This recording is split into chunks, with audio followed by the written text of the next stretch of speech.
For the longest time as a kid growing up, if you'd asked me what it is I wanted as a young adult, as most people do, I'd have said freedom. Like we all do, we all get marketed to by the machine. It's freedom's defined as being able to do what you want, when you want, with whoever you want. As you grow and as you learn and as you make money and as you do things, and then you hear from people who've attained freedom and retirement, different things. And I've heard directly from those who've attained those things to be in a place where they've had more than enough money to never have to work again and do all these things. They all reported the same thing, which was that it was all right for a while, but after a while I got sick of it. Some of them even said, to be honest, if I kept going down that path, I'd probably end up dead, because they indulged in drugs, had parties, did whatever, just destructive behavior. Now, the thing is that I never actually stopped to ask the question, freedom from what?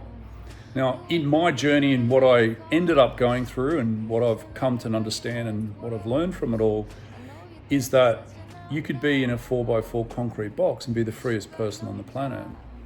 Just like you can be in a penthouse and be fucking miserable. It's got nothing to do with the external world, and the freedom from what is really the key question. The pursuit and the seeking of freedom is in response to something. And that thing that we're responding to, we never actually examine. We don't actually look under the hood to see what it is that we need that's producing these things that we think that we want. Those needs are casting a vision on the screen. We're looking at the screen saying, yeah, I want that, I want that, I want that. Never actually asking the question as to why is that being cast on the screen.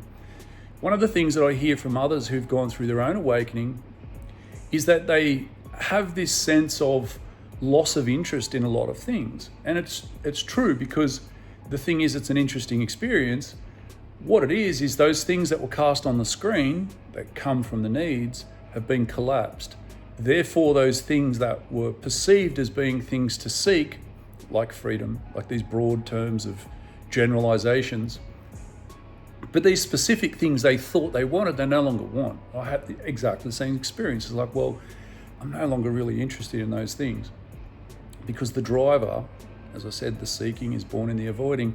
Once the avoiding and the needs are collapsed, the driver that's casting those images on the screens, the things we think we want, are no longer there. So it's an interesting journey to start with that place to say, well, what we're seeking is freedom, which is what I would have said to you in the beginning.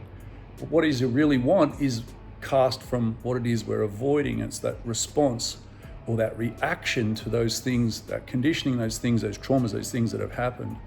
Those things that we internalize that get expressed as either frustrations and fears, frustrations and anger.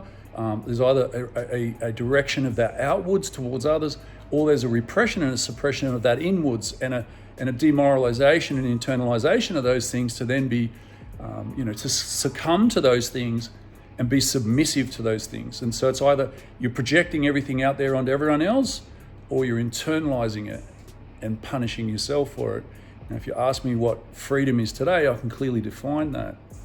And that's the thing in my work. I'm going through this journey to help other people understand that the things they're experiencing, those things we call needs, those things under the hood that really drive our behavior that we're not really aware of. Those things, once we reconcile them, what they are, how they get there, what life's like beyond those things, and what freedom actually is beyond that, which is the suggestive program. It's those things under the surface. And true freedom is found in the peace that's attained once we collapse that suggestive operating system that works below our level of awareness. And then in that place of freedom and sovereignty, at peace, at rest, we feel full. Because you see, all those things that are cast on the screen, doesn't matter how many of them we attain, doesn't matter what level we get to, doesn't matter what expression, doesn't matter how many people we control, how much money we get, how many cars we get, how many helicopters, how many planes, how much drugs, how much women, how much clothes, how much anything, will never fill that void. And to go within, to collapse those needs and fill that place is the fulfillment. And this is the fulfillment of the inner journey.